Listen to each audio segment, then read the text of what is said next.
Nú ætla ég að undirbúa próf 1 sem verður í næstu viku. Prófið er úr rafalunum og við höfum hérna á innunni undir efni æfingapróf 1. Ég ætla að fara í gegnum það og þá eru þar spurningar stærðir í rafalum. Hér er fyrsta spurningin: ef rafali hefur 60 gráðu póldeilingu, þá hefur hann, og þá þurfum við að velja rétta svarið hérna, og á innunni er líka þessi tabla, póldeiling og pólar, og pólpör og snúningshraði og hvað einn snúningur gefur okkur margar rafmagnsgráður. Og hér eru við sem sagt með þá töflu þar sem við getum átt okkur á og lært af því hvernig við getum reiknað á milli þessara stærða. Ég ætla að láta ykkur eftir að læra inn á það og finna út sem sagt, hér er talað um þá 60 gráðu póldeilingu og þá er það 6 póla sem sagt rafali sem er að ræða hérna. Og síðan er svipuð spurning næst líka, að þá er spurt hérna hve margar rafmagnsgráður myndar rafali í einum snúningi ef hann er með 2 pólpör. Og þá sjáum við ef hann er með 2 pólpör hérna, þá myndar hann 720 rafmagnsgráður. Og hérna, ef það er ekki alveg viss, þá hérna eru lausnirnar hérna líka. Og næsta spurning er þá þegar að tala að reistrensrafali sé samfasa vél, þá er átt við að tíðnin sé í samræmi við snúningshraðan, því að ef snúningshraðin breytist eitthvað aðeins, þá breytist tíðnin alveg strax. Og þá þarna að tíðnin hún er þá alveg í samræmi við snúningshraðan. Nú 1.4. Hvernig eru sleiturhringjalausir rafalar segulmagnaðir? Þeir eru segulmagnaðir með segulsviði frá segulpólum í húsi rafalans. Það er hérna efst að svarið sko. Og þetta er þessi hringur með rafseglum sem er utan segulmagnaðan rafalan sem það snýst á ásnum. Og í þessum hringi í húsinu þar er sem sagt margir rafseglar þar sem að segulmagnaðan strömmin fyrir gegnum vöfin og það er kallað sem sagt segulvaf rafalans til að segulmagna rafalan. Og þá er það 1.5. Hér er talað hvernig við höfum að jafna álagi. Sem sagt, þegar við talum álag, þá erum við að tala raunálag, sem sagt P eða vött. Og þá er líka hægt að tala sem sagt kílóvött eða megavött eða hvað sem er. Ef að hérna rafalarnir eru tengdir sömu safneinum, þá stillum við óskgildi hraða afvílar til þess að jafna raunálaginn á milli. Ef við þyrftum að jafna launálagi, þá þyrftum við að stilla strauminn inn á bólhjóli eða sem sagt segulmagna strauminn. En það væri sem sagt Q hérna og voltampere reaktív, en hér verið að spyrja vöttin, sem sagt raunaflið, og þá er það neðsta svarið hérna að stilla óskildi hraða afvélarinnar.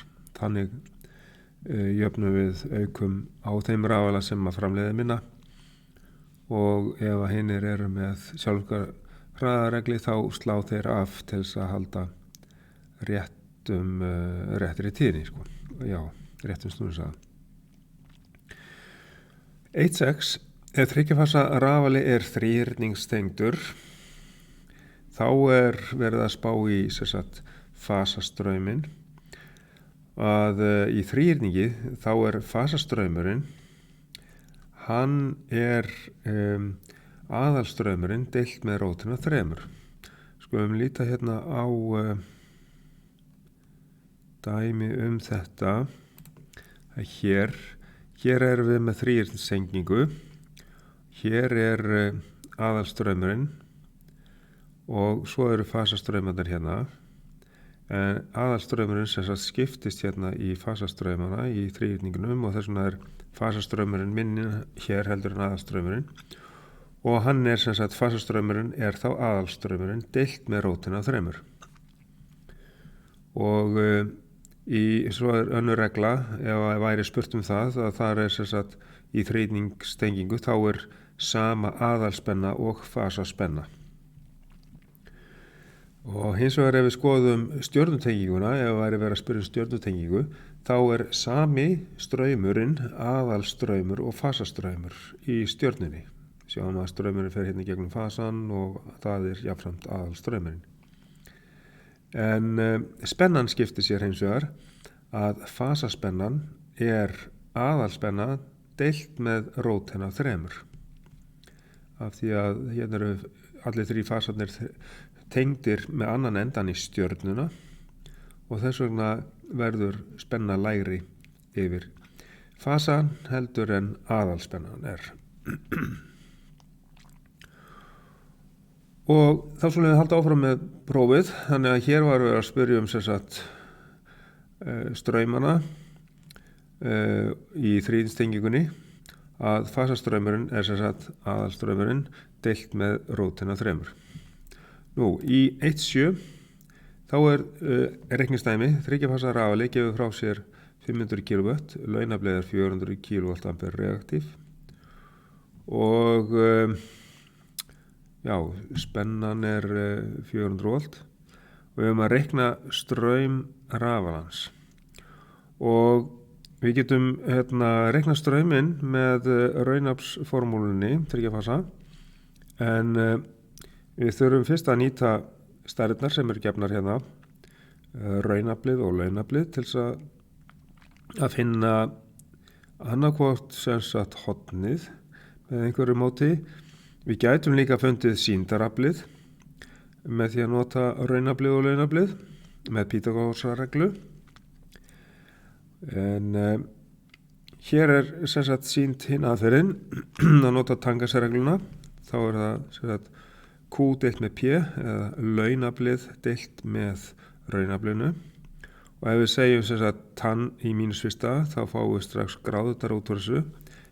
Segjum sem sagt launaflið 400 kVA reaktív deilt með raunaflinu 500 kW og þá fáum við sem sagt 38,66 gráður og þá getum við notað það horn inn í formúluna til þess að reikna strauminn.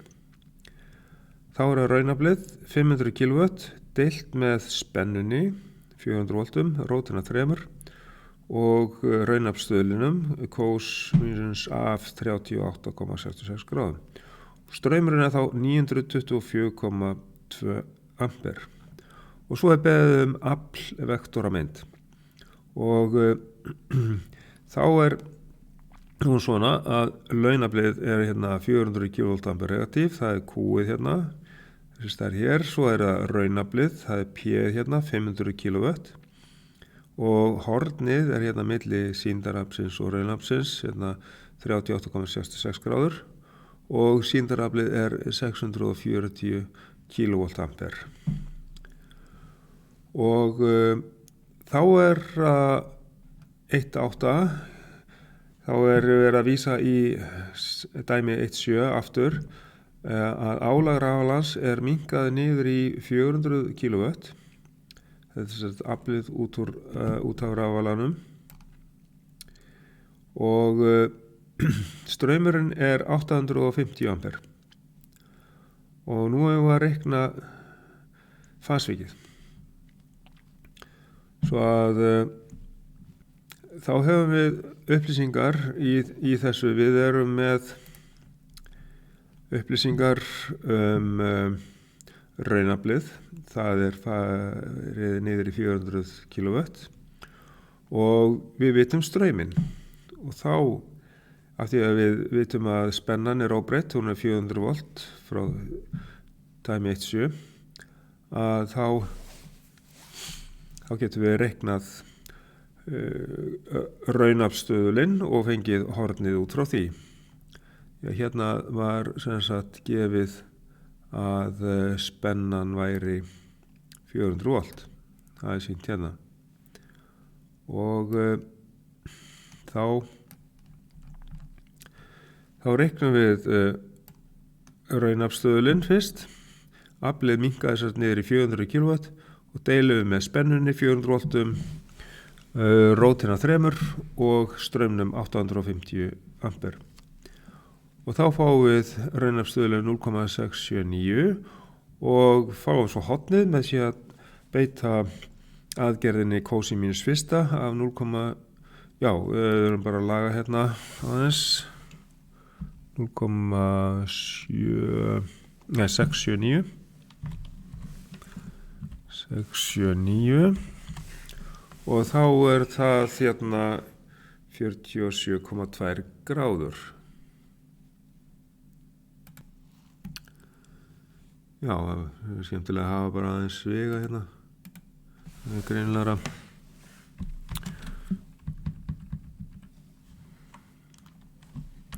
En þetta passar, þetta er hornið, 47,2 gráður og við höfum að teikna straumvektormynd. Og hérna er straumvektormyndin, þá er 850 ampere er heildarstraumurinn hérna, 850 ampere sem að gefa við í tæminu. Og svo er raunstraumurinn fundin með því að segja sem sagt heildarstraumurinn 850 ampere sinnum kósinus af horninu og þá fáum við 577 ampere. En launstraumurinn er hins vegar fenginn með því að segja heildarstraumurinn 850 sinnum sínusinn af horninu, sínusinn af 47,2 gráðum, þá fáum við 624 ampere. Og í þessari straumvektormynd þá er raunstraumurinn á sama tíma og spennan, það er ekkert fasvika á milli raunstraumsins og spennunar. Þess vegna er spennan hérna sem viðmiðun og raunstraumurinn og spennan alveg nákvæmlega á sama tíma. En svo er fasvikið hérna 47,2 gráður að hérna heildarstraumnum og svo er launstraumurinn hérna 90 gráðu úr fasa við raunstrauminn. Nú, þá höldum við áfram í þetta ef álag, sérstaklega raunafl á rafala er 18 kW, þá er afl á fasa, sérstaklega PF, það er þá 3 sinnum minna eða 6 kW. Og svo kemur hérna spurning samfösun, hvaða 3 skilyrði þarf að uppfylla fyrir samfösun og það er náttúrulega að það sé sama spenna á rafala og safnteinum og að spennurnar hafi sömu tíðni og það sé rétt augnablik valið. Sem sagt, stutt svar sé sama spenna, sama tíðni og rétt augnablik. Og svo er spurt hérna útskýrðu hvað gerist og hvaða vörn verður virk ef snúningshraði rafala sem á að fasen á net er örlítið minni en sem svarar tíðninni á netinu þegar fasað er saman við netið. Og þá leysir rafalarofin út vegna þess að bakaflvörnin, hún skynjar að það er komið bakafl á rafalan af því að rafalan er orðin notandi, keyrir eins og mótor þessi rafali og þá verður bakaflvörnin virk ef það er nægilegt bakafl og nægur tími, eða sem sagt það varði það langan tíma, það hérna, sekundur eða sekundubrót eftir hvað mikið stærðin er mikil á þessu kerfi og slær þá rafalanum út. Virkar sem sagt útsláttin í rafalarófanum. Og síðan spurt hérna í 4.3 listu hvað ljósdimmatengingin hefur fram yfir dimmutenginguna í samfærslunni. Og í dimmutengingunni eru öll ljósin slökkt þegar að rafalarnir eru í fasa, þess að augnablikið rétt. En það erfitt að sjá hvenær það gerist, þegar deyr út, sem sagt þegar að ljósið deyr út. Þess vegna ljósdimmatengingin betri og þá sér maður svona eins konar hringhreyfingu og sér maður þegar þetta hægir á þessu þegar augnablikið að nálgast.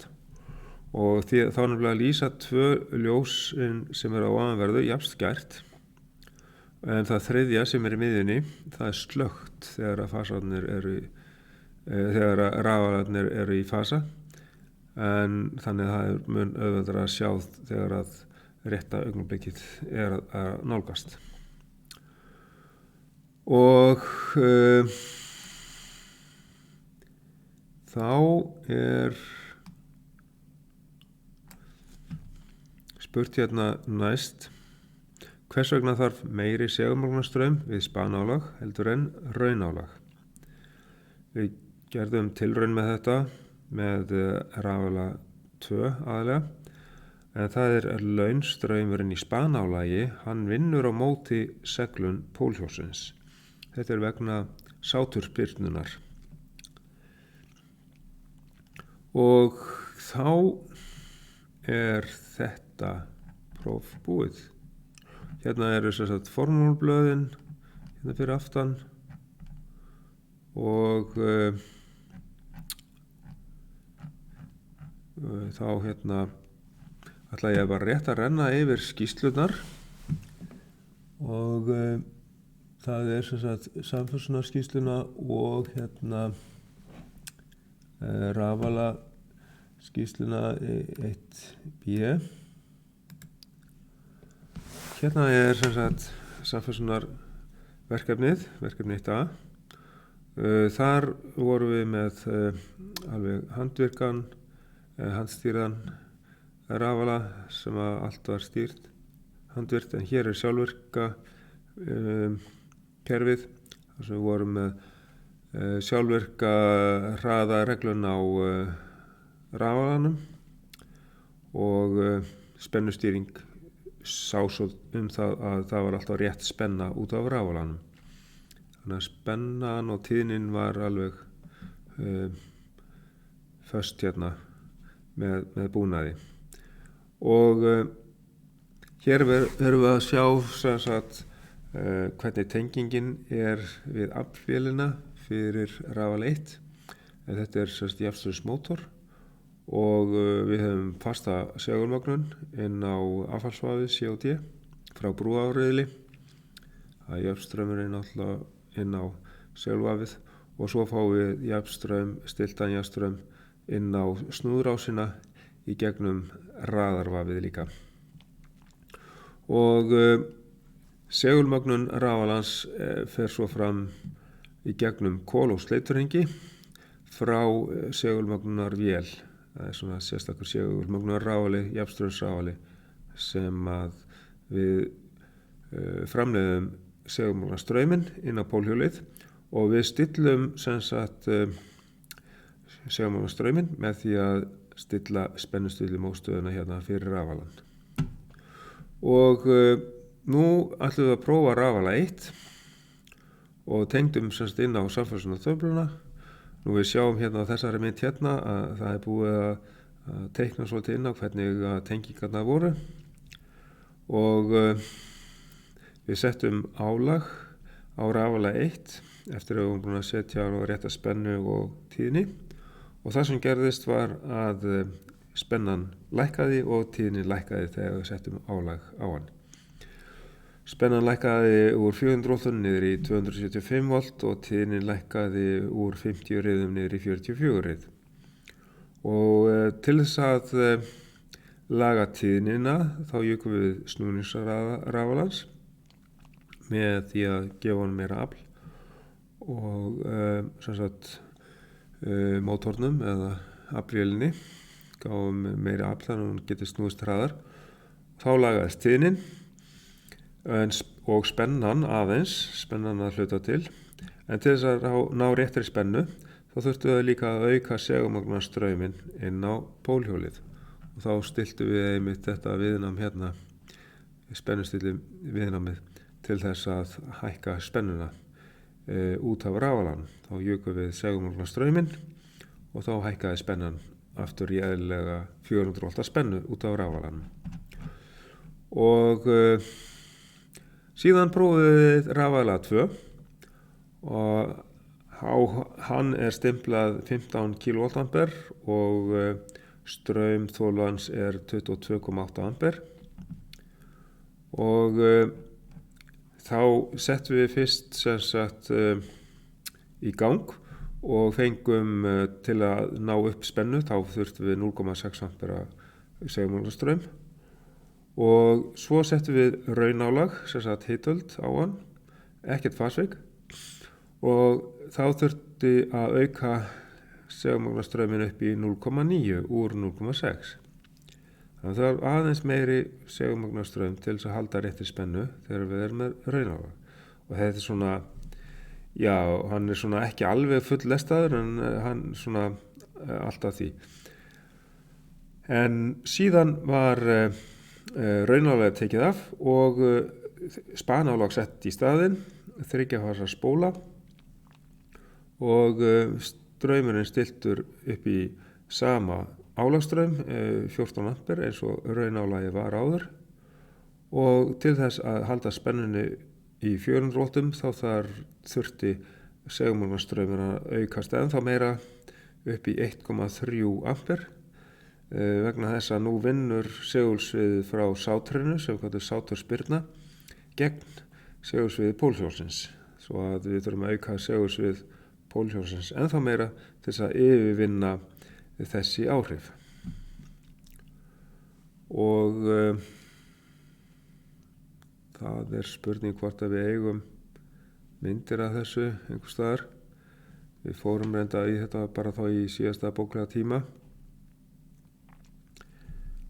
og ég ætla að sjá hvort það nokkrar myndir af þessu hérna, nei líklega ekki af sáturspyrnunni. Nei, en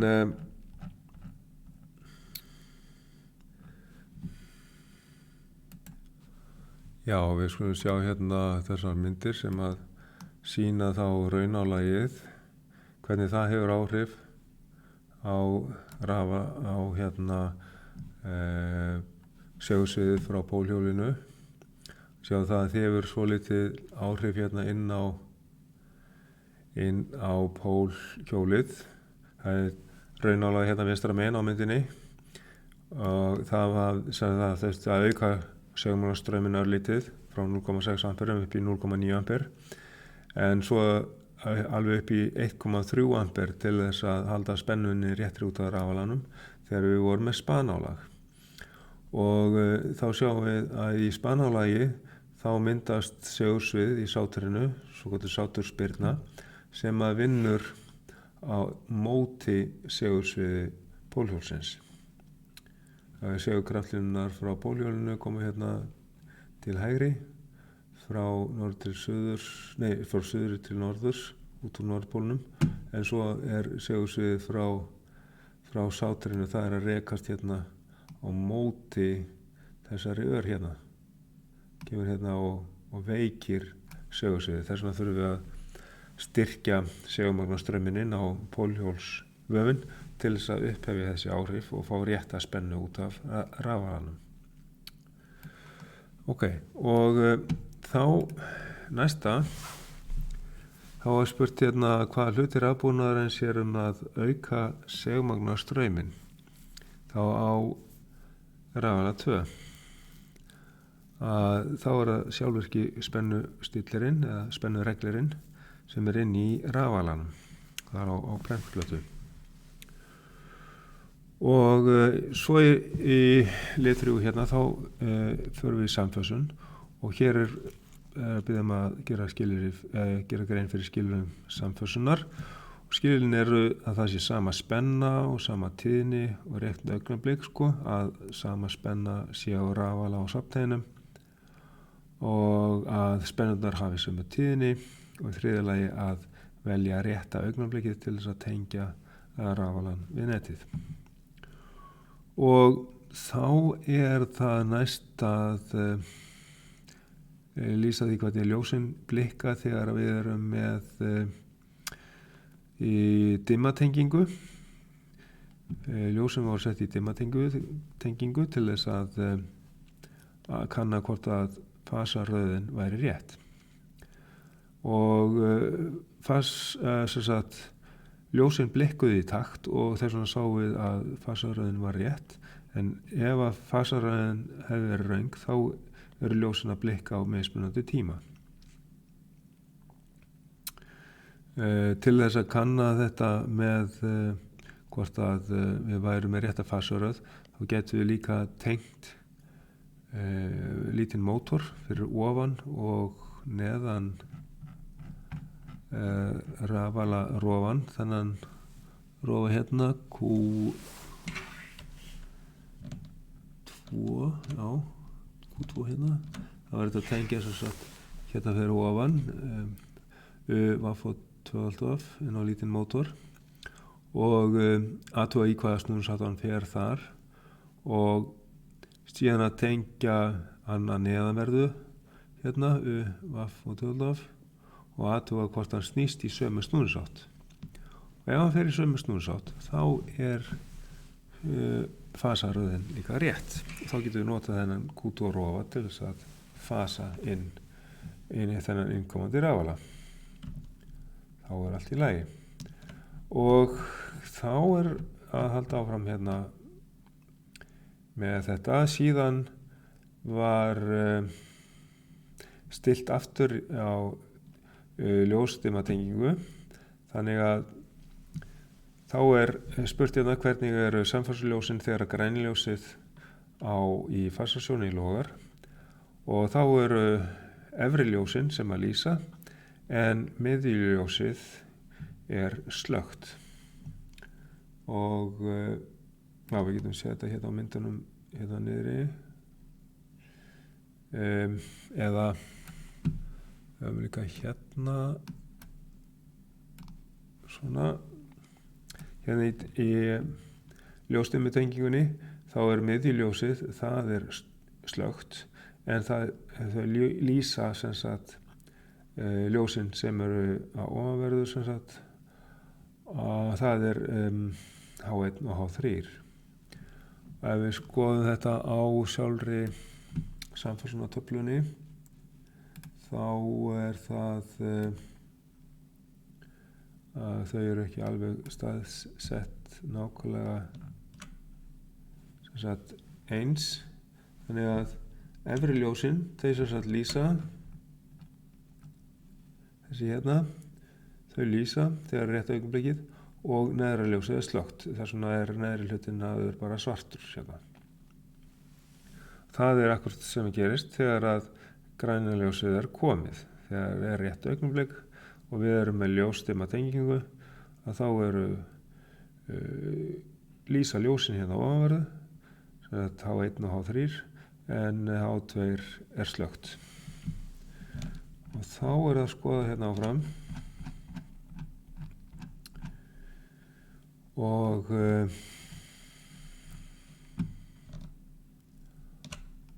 þá keyrum við sem sagt, þá erum við búin að fasa saman rafalana og við ætlum að taka niðurstöður þegar að þeir ganga saman án þess að vera tengdir við álag.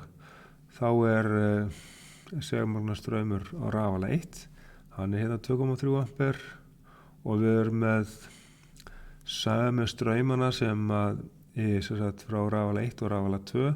Það einhver örlítill mismunur á milli þeirra, þannig að það smá straumur í gangi á milli þeirra.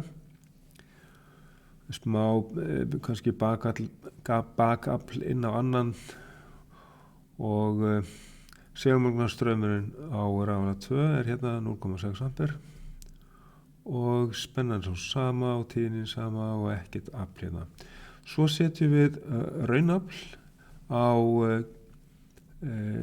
töfluna, á samfærsunartöfluna og rafali 2, hann tekur það bara strax á sig vegna þess að hann er með snúningshraða regli. Hann skynjar það að það er komið álag á mótorinn, hann tekur meiri straum þannig að er aukið við hraði hverfisegulsviðsins, þannig að hann snýst á réttum snúningshraða til þess að framleiða 50 rið. Hann snýst þá á 1500 snúningum á mínútu og það er þannig að hann tekur allt aflið á sig, sá rafali, vegna þess að hann í rauninni er með hraðan alltaf fastan. Hann er reglaður hraðinn og raunaflið það bara eykst til þess að halda hraðan réttum. Þess vegna tekur hann allt aflið á sig. Og síðan jöfnum við raunaflegin á milli rafalana með því að auka snúningshraðan á rafala 1.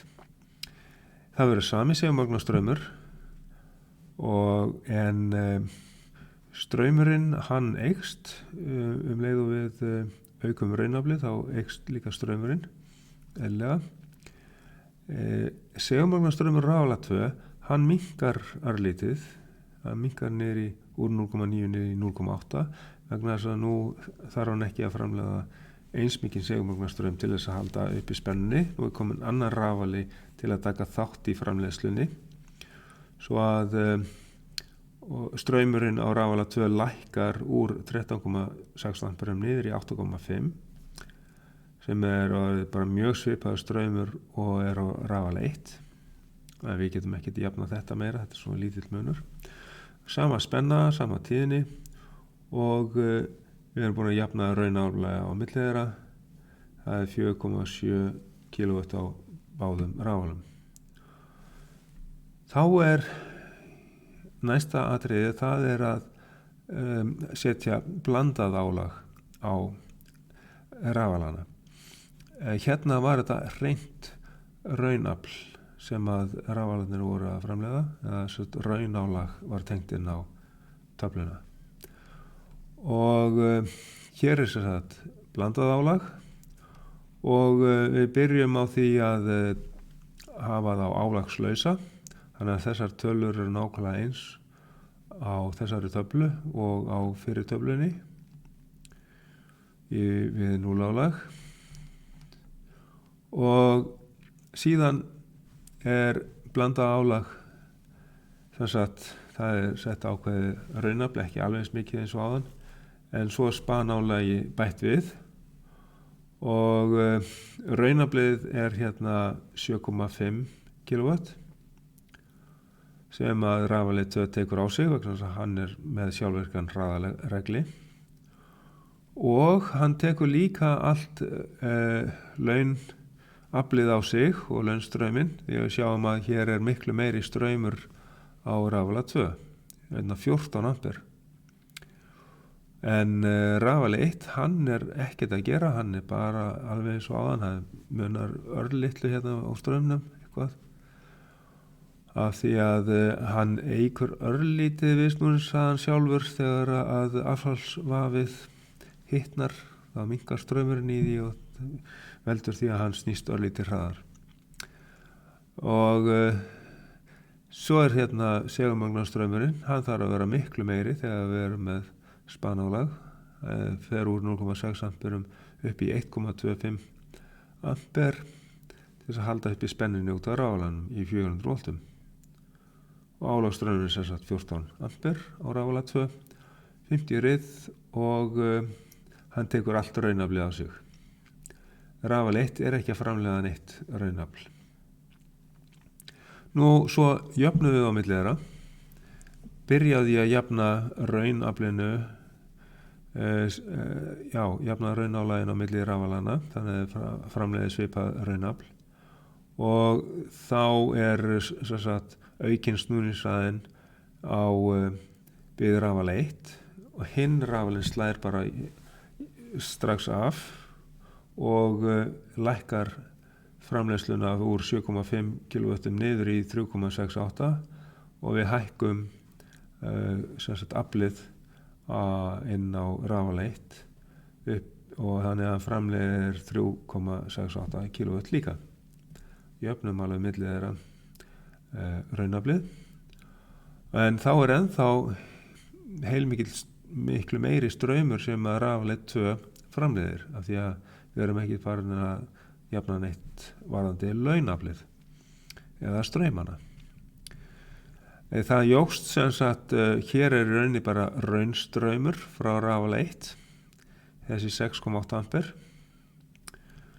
og þarna rafal 1 ekkert að taka þátt í framleiðslu launstraums eða launafls.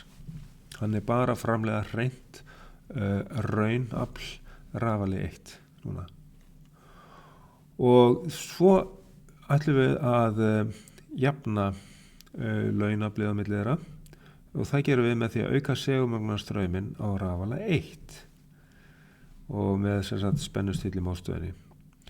Og það sem gerist þá að segulmögnunarstraumur 1 hann hækkar úr 2,3 amperum upp í 3,2 amper og þá straumurinn úr 6,8 amperum upp í 8 amper og segulmögnunarstraumurinn á rafala 2 minnkar úr 1,2 amperi niður í 0,9 amper og við jöfnum svo að straumana þannig að þeir verða 8 amper á báðum rafalunum, heildarstraumurinn. Spenna nú sama 400 volt, 50 rið og raunaflið áfram það sama, 3,68 kW á báðum rafalunum. Og hér sjáum við sem sagt að segulmögnunarstraumur minnkaði sem sagt sjálfkrafa á rafala 2 vegna þess að hann passar að það sé alltaf rétt spenna út á rafalanum. Ef við aukum segulmögnunarstrauminn inn á rafala 1 þá hefði spennan hækkað á kerfinu nema að núna rafali 2 hann að minnka sjálfkrafa segulmögnunarstrauminn og viðhalda réttri spennu á kerfinu 400 voltum. Þannig gerir það með því að slá af. Og hér einmitt verið að spyrja hvernig breyttist segulmögnunarstraumurinn rafala 2, M2, þegar að þú hækkaðir EM1 segulmögnunarstrauminn á rafala 1. Þannig að segulmögnunarstraumurinn hann lækkar sjálfkrafa á rafala 2. Af hverju var þessi sjálfvirka breyting á rafala 2 segulmögnunarstraumnum? Hann lækkar vegna þess að spennustillirinn hann reynir alltaf að halda réttri spennu út af rafalan 2. Spennan mæld og ef hún ætlar að hækka þá bara minnkaður straumurinn inn á segulmögnunarstraumurinn á segulvafið. Þannig að þá helst spennan alltaf rétt út. Og svo hefur að gera kassamynd af kerfinu, af rafala 2 og þá höfum við hérna sátrið, það hérna númer 5.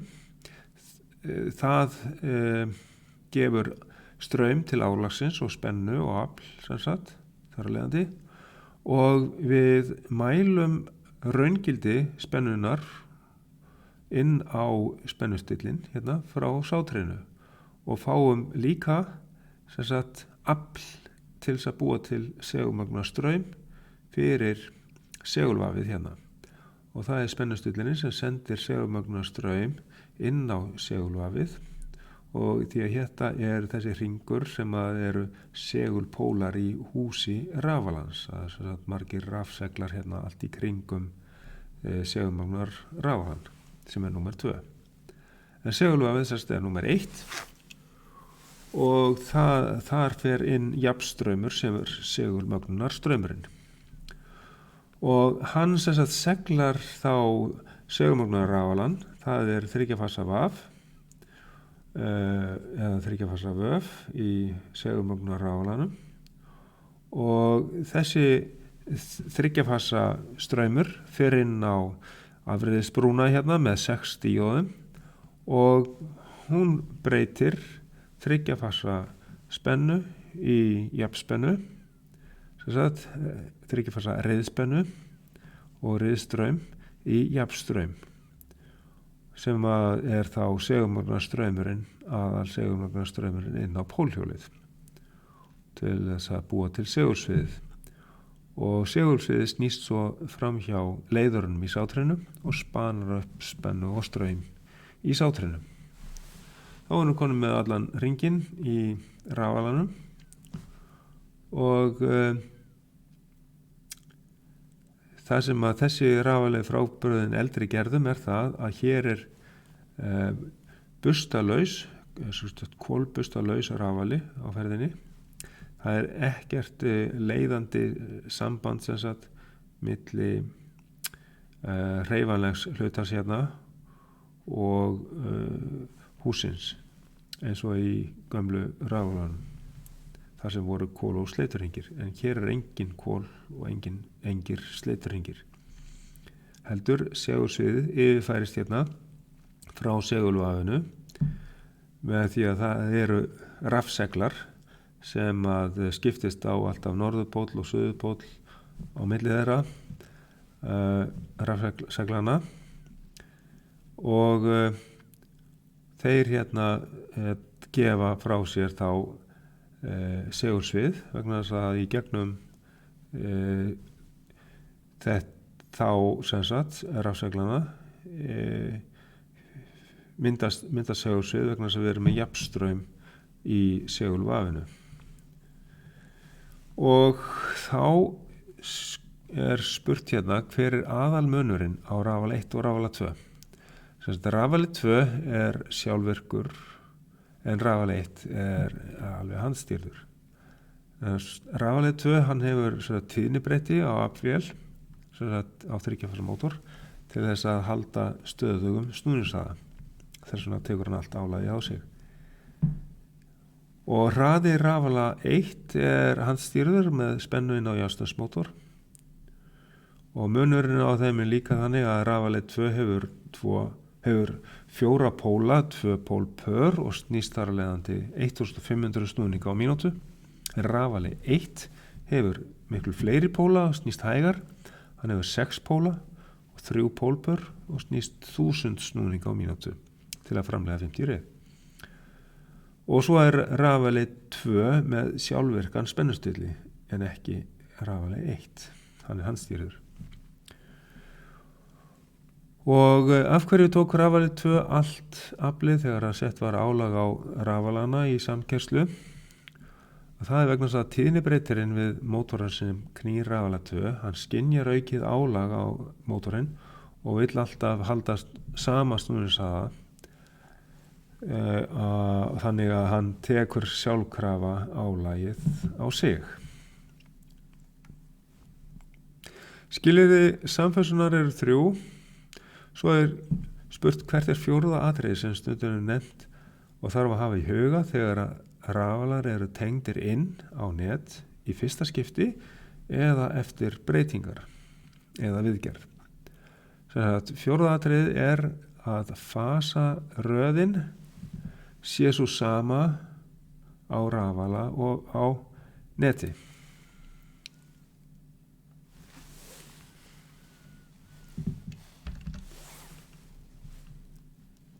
Og svo er spurt hvernig er þetta kanna umrætt 4. atriði.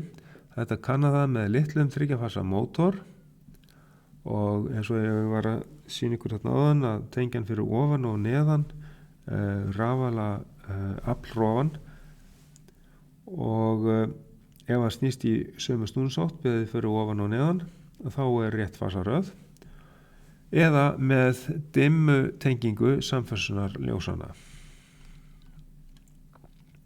Og svo áttum við að teikna mynd af samfélagsljósum og sína bæði dimma og ljósdimmatengingu, útskýra mismunin.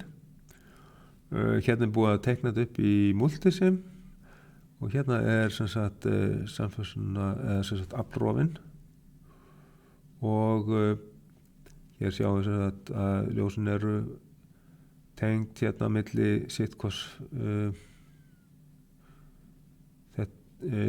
fasans, sko, þetta inn á L3 hérna ofanverðu frá safntennunum og neðan á háæginum L1 tengdur inn. Þannig að þetta svolítið ljóstímatengingin, þannig að miðjuljósið það inn á sama fasa og rafalinn tengist inn á hérna, svo að það slökkt rétt augnablik, en H3 lýsir alveg eins og H1 og því að H3 á sitt hvorum fasanum og lýsir þegar að við erum með rétt augnablikið. H3 tengist hérna við L1 á ofanverðu og við L3 að neðanverðu. En síðan í dimmutengingunni þá eru öll ljósin slökkt við rétta augnablikið. Það nú aðalega nota til þess að kanna hvort það sé rétt fasaröð. Þá eru ljósin tengd þannig að þau eru tengd á sama fasa sem ætti að tengjast inn á netið. Svo að ef að fasaröðin rétt, þá blikka ljósin í takt og þegar það rétt augnablikið þá á að vera slökkt á öllum ljósunum.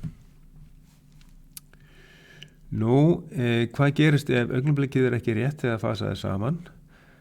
Þá aftengist rafalinn af netinu, annarkot slær aflrofinu út eða öryggi eða bræðuvör eða sjálfur slá rafalanum út.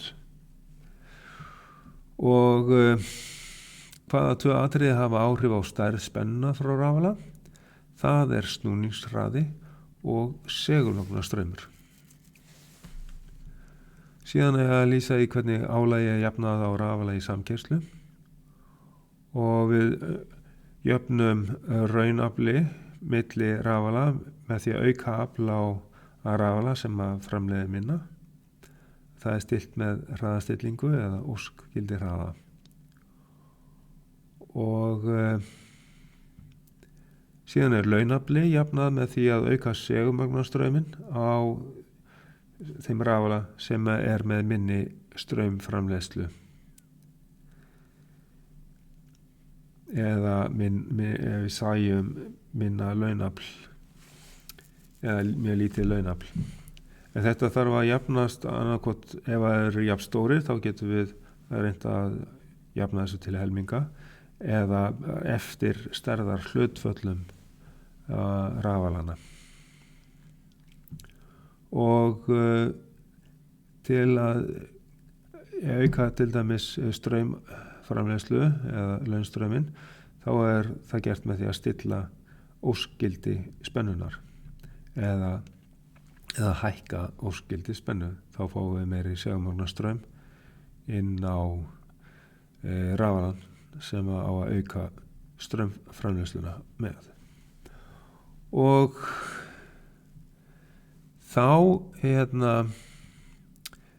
kannski bara aðeins að renni gegnum svona framkvæmdina að það aflvél gerð klár og ræst. Framkvæmdina á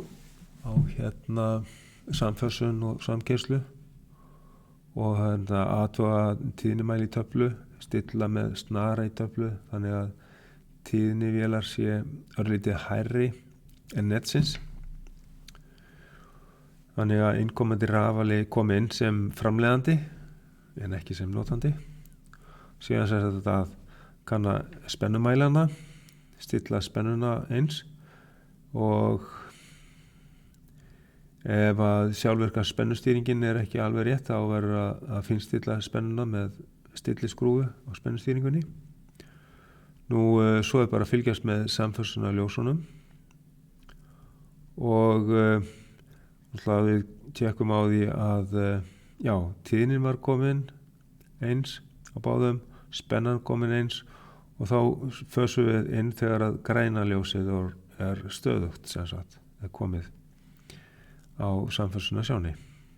Og þegar að samfærsun er lokið þá er gott að auka fljótlega við aflframleiðslu rafalans, innkomandi rafala, með því að auka við eldsneytisgjöfuna og þá leitast aflvélin við að auka hraðan en hérna í rauninni hraðin breytist ekki heldur raunaflið sem að sá rafali framleiðir bara eikur raunaflsframleiðsluna inn á netið. Á sem sagt framleiðir rafalinn raunafl en snúningshraðinn hann helst óbreyttur vegna þess að það eru aðrir rafalar í kerfinu sem að halda kerfinu á réttri tíðni. Eru sem sagt stjórnendur í rafkerfinu. Það eru stærri rafalar eða fleiri. Og svo þarf maður að fylgjast með hvort að raunálaðið skiptist jafnt á báða rafalana ef það eru jafn stórir.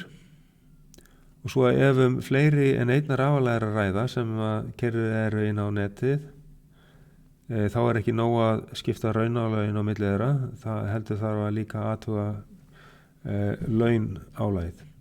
Fylgjast með launaflsmælum ef þeir eru til staðar og ef að launaflið er mismunandi eða mjög mismunandi straumur sem að eru að framleiða og þá er rétt að reyna að laga það með því að stilla segulmögnun á þeim rafala sem að framleiðir minna launafl eða minni launströym. Og þannig að þá reynum við að jafna líka straumálaginu á milli rafalana og það getur verið mismunandi þrátt fyrir að við séum búin að jafna raunaflið á milli þeirra. Já, þá er það hinn skýrslan sem ég ætla aðeins að fara í gegnum. Það er rafalinn í feedback settinu og það sem við gerðum þar var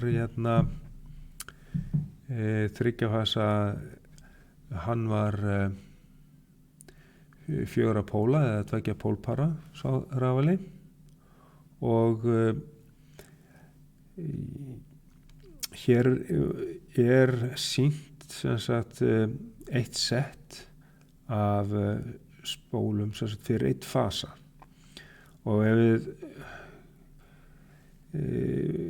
teiknum upp sem sagt tengingarnar á spólunum, þessum 4 spólum sem er í þessum U-fasa getum við kallað, að þá þurfa spólurnar eða spólu hliðarnar að vinna saman, að straumurinn fari í sömu átt og þá getum við sagt ef við tengjum U2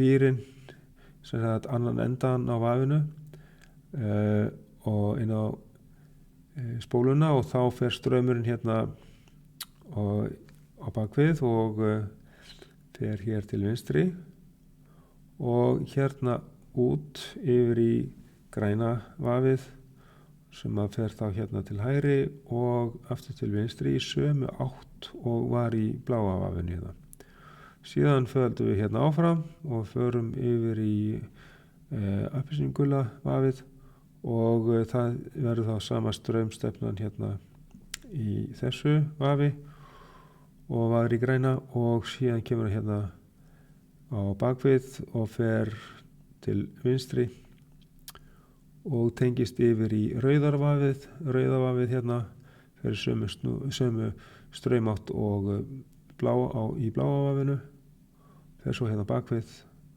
og fer í sömu straumstefnu og á afsyngunarvafinu og svo endar á því að fara hérna út í tengipunktinn 1. Þannig að þá erum við búin að fara í gegnum hvernig 1 af 3 fösum eru tengdir saman þannig að spólutar vinni saman að því að búa til 1 fasa.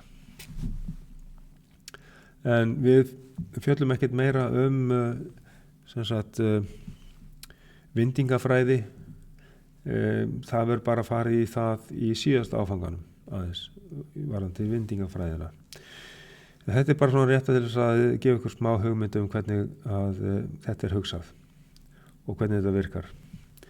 Og hérna svo tengimynd af tengibrettinu eða allavega stjörnutengingunni þar sem að fasavöfin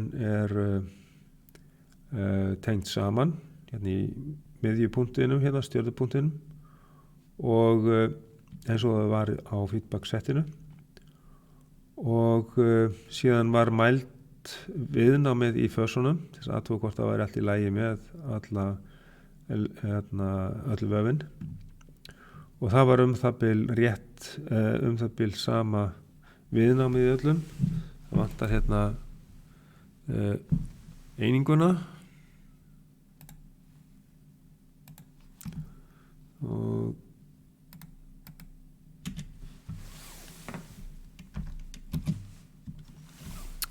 nú byrjum við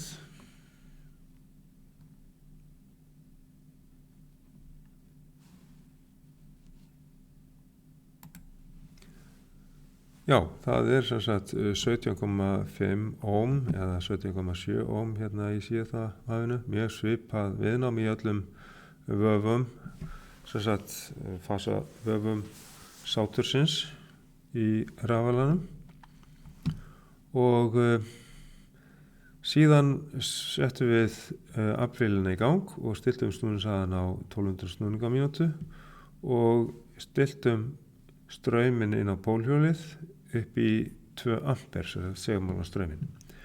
Og þá mældum við fasaspennu vafana og það var 47 volt spennan frá yfir hvern fasa. Fasaspennan var alveg eins á þeim öllum. Og síðan skoðum við hvernig spennan leit út og þetta hérna truflun sem sagt frá segulmagnastraumnum og þessuna og hérna líka það að pólhjóli það kannski ekki alveg rétt mótað ekki nógu aflíðandi á hliðunum en megin ástæði fyrir því að spennan svona skrítin að segulmagnastraumurinn ójöfn, hann bara afriðaður með 4 díóðum frá riðstraumi og þess vegna verður spennan svona ójöfn út af rafalanum en út af venjulegum rafölum yfirleitt bara svona sínusbylgja sko, en ekki svona bylgja og þá spurninga spenna sem rafalinn framleiðir í útliti eins og sínusbylgja? Nei, ef ekki hver það ástæðan og aðalástæðan að segulmagnastraumurinn ójafn. Og síðan gerðum við aðra mælingu hérna, við stiltum aðalspennuna á 60 volt, sem sagt milli U og V með segulmagnastraumnum og höfðum 1200 snúninga mínúta á raðan. Svo mældum við fasaspennuna sem var þá 37 volt.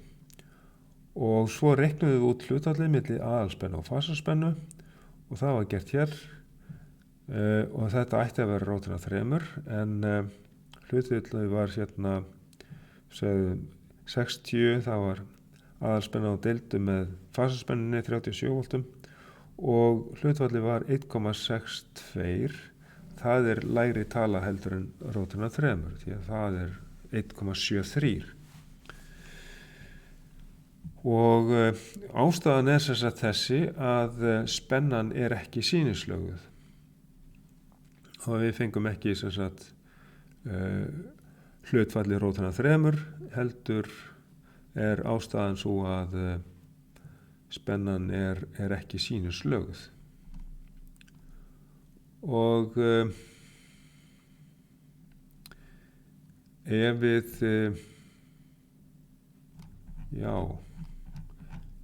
skoðum hérna eina mynd sínuslagaða spennu svona, það mikill munur á þessari sínuslögðu spennu og spennu rafalans, raunverulegri spennu frá rafalanum,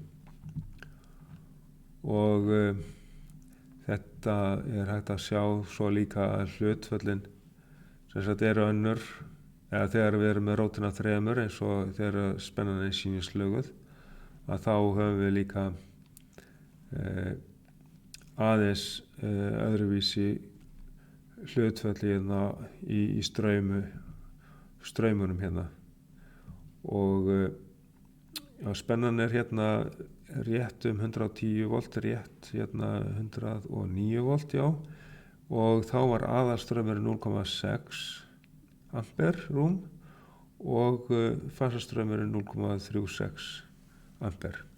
En hvernig var þetta í raunveruleikanum hjá okkur? Það var við settum álag á rafalan, það voru 3 ljósaperur sem eru 110 volta spennumerking á þeim. Við tengdum þær upp þannig að það voru sérst álagið á rafalan, þær voru tengdar í þrýning, og aðalstraumurinn mældur hérna og fasastraumurinn mældur hér.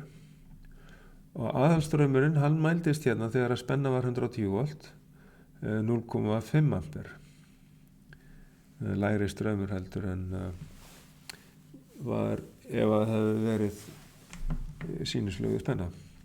Og fasastraumurinn hann 0,29 amper, og síðan var farið í það að reikna fasastraum álagsins út frá hlutfallinu sem við vorum með 1,62, og þá fengum við hérna 0,3 amper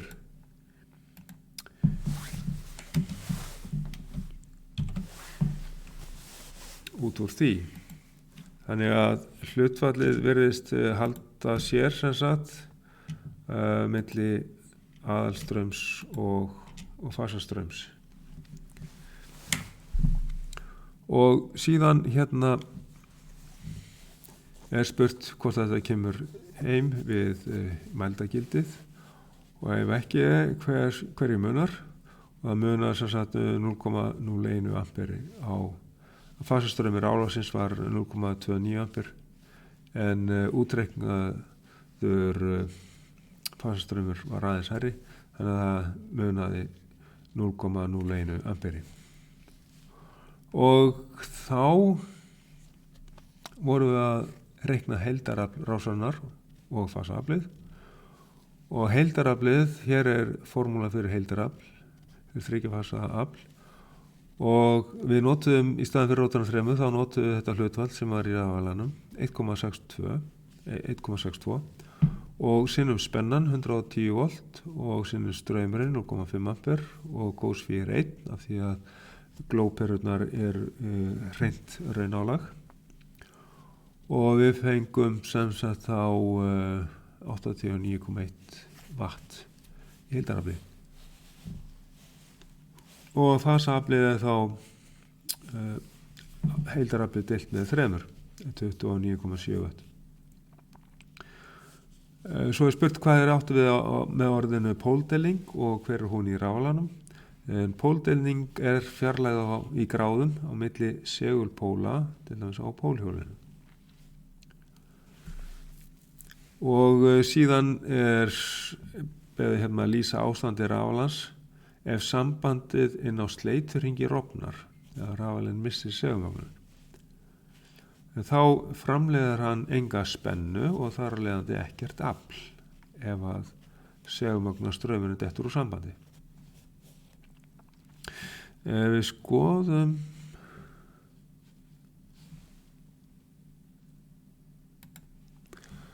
þá við skoða hvar þetta á feedback settinu.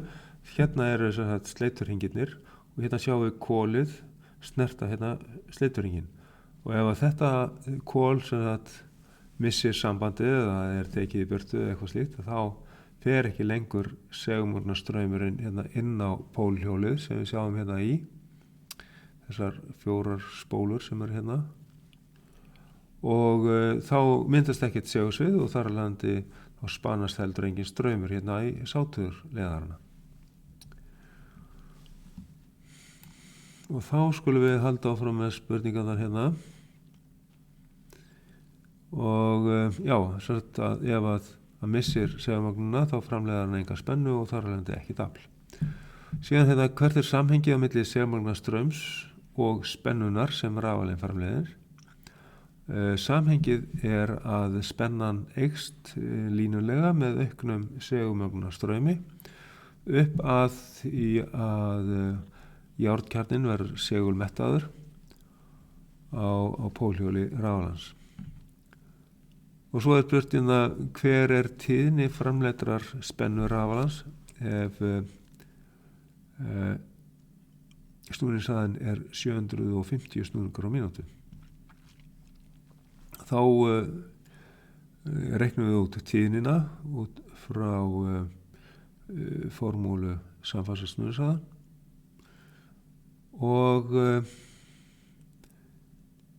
og þetta ætti að vera þá hérna NS í staðinn fyrir SN hérna NS samfangsins snúningshraði er þá pólpari fjöldinn, það er 2 pólpar deilt með 60 og sinnum 750 snúningar á mínútu og þannig að þá myndi hann framleiða 25 rið við 750 snúningar á mínútu. En af því að hann er 2 pólpara þá þarf hann að snúast ef hann ætti að framleiða 50 rið þá þyrfti hann að snúast 1500 snúningar á mínútu. Og svo er spurt að skila rafali sama sýndarafli við stjörnu og þrýstengingu að rökstyðja svarið með útreikningum. Já, hann skilar sama afli en álagi það þarf að vera fyrir rétta spennu af því að spennan breytist og álagið þarf að taka sama aflið. Já, hann getur framleitt sama afl við báðar tengingar en munurinn spennan er hærri en straumurinn lægri í stjörnutengingunni. Ef við skoðum stjörnutenginguna fyrst þá getum við tekið dæmi 110 volta spenna, það er hærri spenna og við vorum með 0,5 ampere til dæmis, lægri straum hérna þegar við vorum með þennan rafala sem við vorum að gera æfingu með og þá var hann stjörnutengdur og þá getum við fundið aflið sem hann framleiðir og þá notum við ef þetta væri sýnilsögu spenna þá getum við margfaldaðið með rótina af 3 sinnum 110 volt sinnum 0,5 ampere straumur sinnum cos-phi er 1 það er ekkert fasig og þá myndum við fá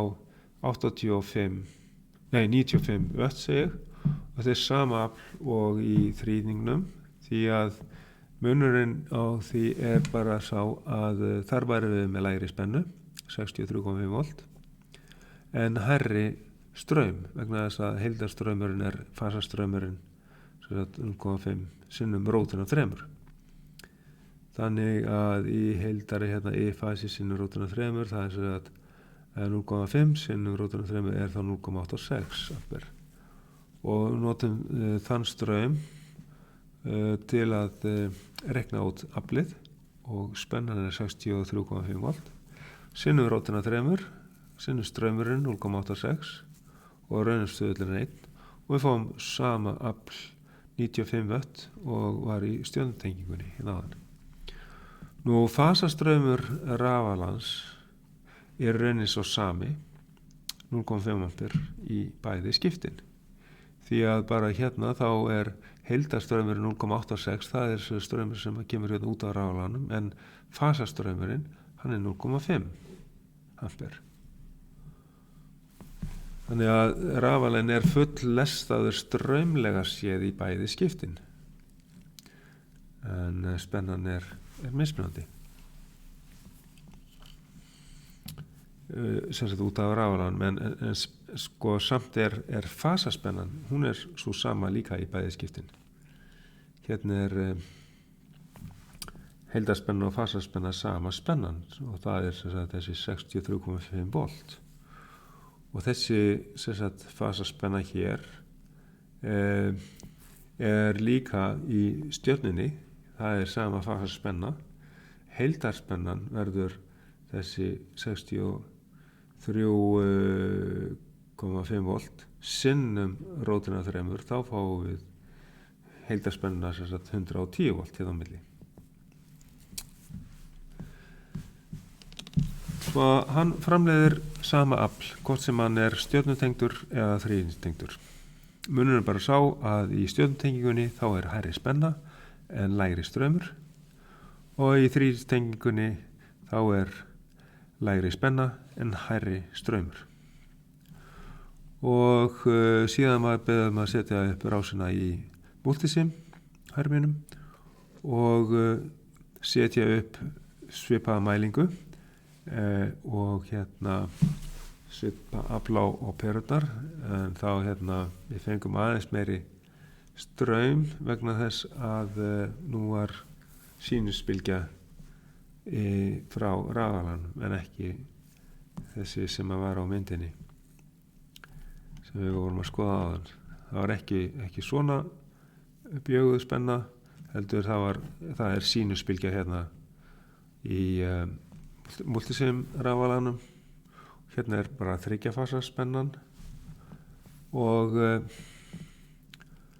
þá erum við með aðeins meiri straum. Heildarstraumur hér 0,625 ampere en var 0,5 ampere, aðeins minni í feedback rafalanum, og fasastraumurinn 0,36 ampere hérna en var 0,29 mæld við feedback rafalan. Og hérna rétt tæp 110 volt að spenna. Svo að hérna hér þessi rafali sem tengdur hérna í stjörnu að 63 volta fasaspenna hérna, en aðalspennan mælist hér rétt 110 volt. Þá hérna held ég að ég sé búin að fara í gegnum allt efnið fyrir próf 1, og þá segi ég bara vonandi þið geti farið aðeins yfir þetta og æft ykkur á æfingaprófinu og farið í gegnum skýrslurnar, og þá á þetta alveg að ganga upp hjá okkur að taka prófið á þriðjudaginn. Segjum það, gangi ykkur vel.